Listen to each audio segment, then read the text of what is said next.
Hi, welcome back to my channel. Um, I have bangs now. Just thought I should let you know. Um, yeah. So today I wanted to talk about something a little bit more serious, I guess. Which honestly, I did talk about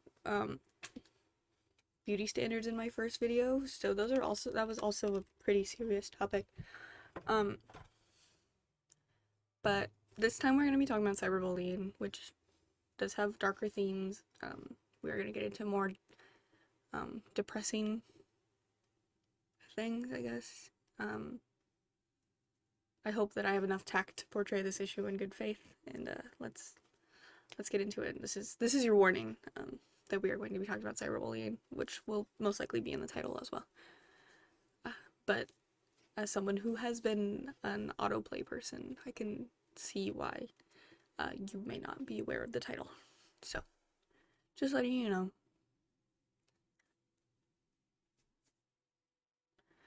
I'm not really sure where my first experience with cyberbullying came from, but I guess it can be from the movie Cyberbully with Emily Osment, which came out when I was 9, so I didn't remember it very well.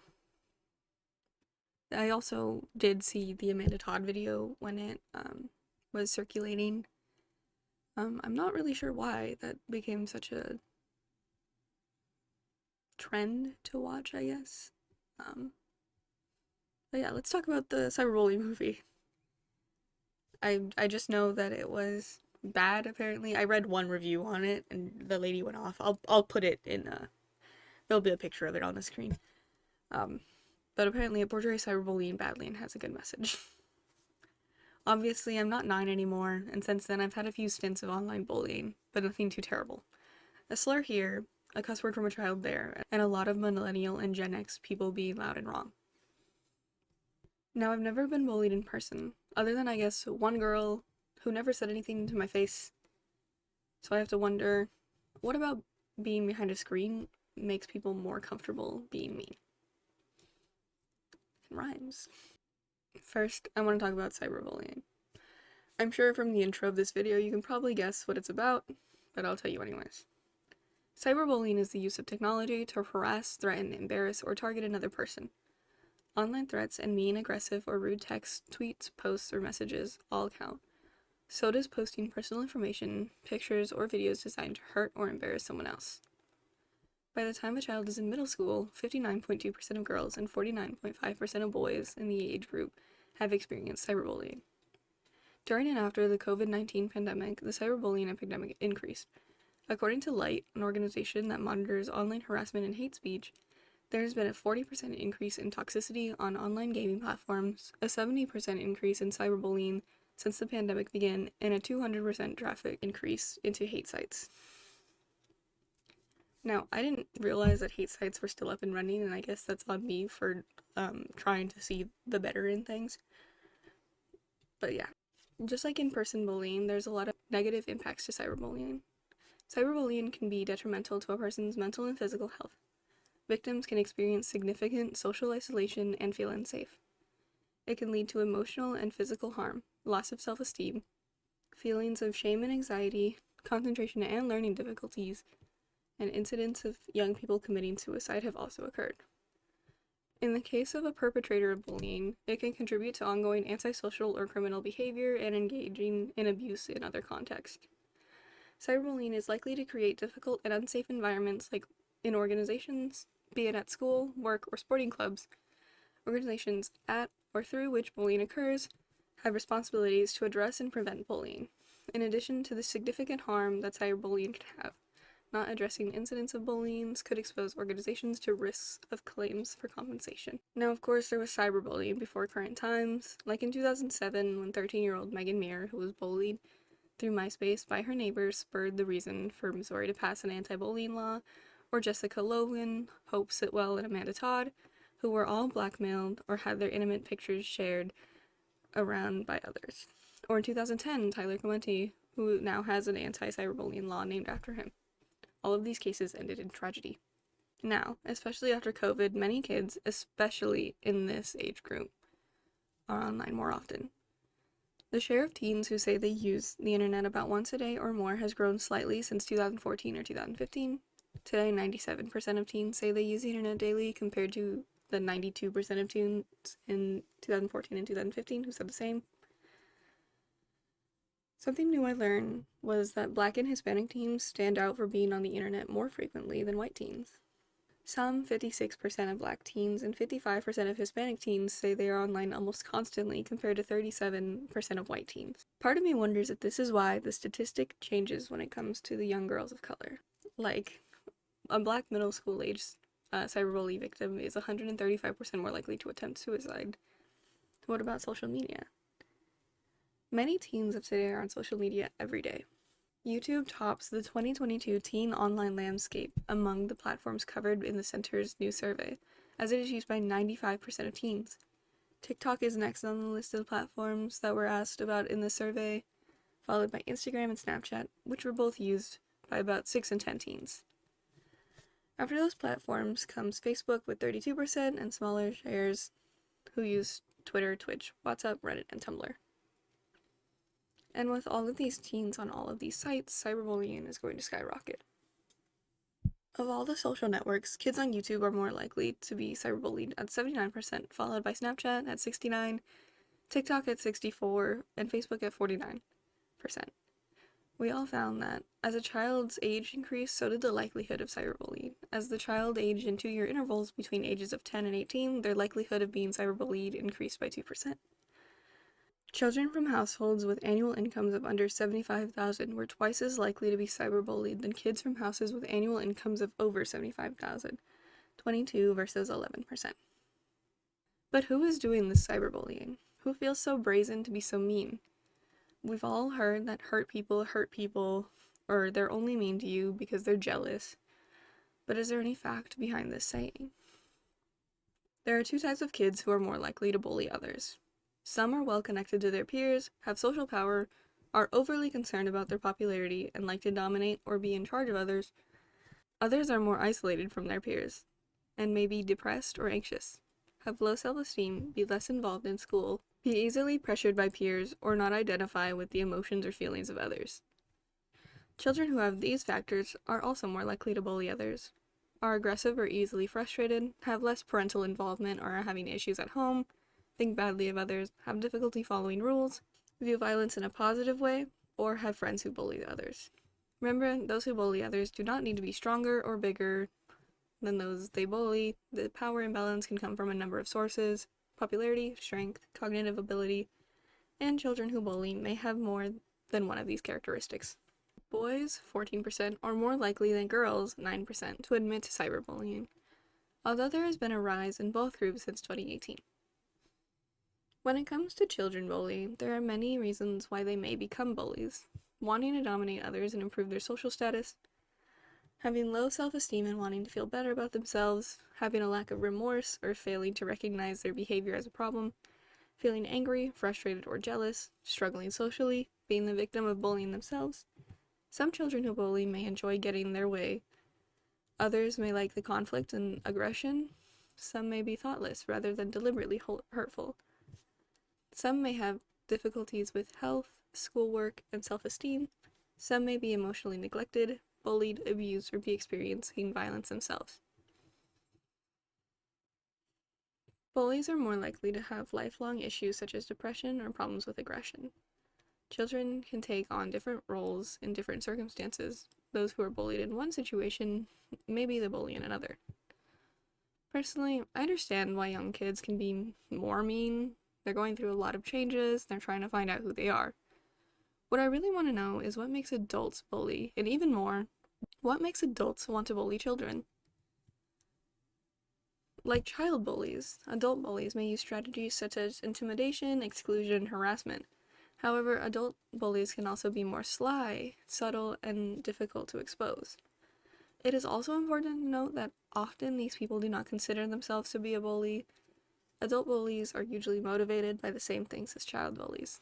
This is, they're often compensating for a sense of powerlessness by exerting their own will over another. Often when an adult bullies children, it's because the adult wants to feel power, and it's easier to do to kids because they are younger and smaller. There's also research from Duke University that found that adults who bully often have troubled childhoods and may be victims of abuse or bullying themselves. Another theory behind adult bullies is that when under stress, adults regress to childlike behaviors. I'm not trying to justify bullying children, by the way. Please do not do that. Do not bully anyone. Okay? Cut the cameras. Not actually. But don't bully people. There are explanations, but there are no excuses that will make bullying children okay ever. Or adults. Just don't bully people. Okay? We good? We got that clear? Okay. Okay. What can we do to help people? Of course, keeping the doors open to talk about bullying and making a safe space can help after the fact. But how can we be preemptive about it? Educate your children about bullying. Once they know what bullying is, your children will be able to identify it more easily, whether it's happening to them or someone else. Talk openly and frequently to your children. The more you talk to your children about bullying, the more comfortable they will be telling you if they see it or experience it. Check in with your children daily and ask them about their time at school and their activities online, inquiring not only about their classes and activities, but also about their feelings. Help your child be a positive role model. There are 3 parts to bullying: the victim, the perpetrator, and the bystander. Even if the children are not victims of bullying, they can prevent bullying by being inclusive, respectful, and kind to their peers.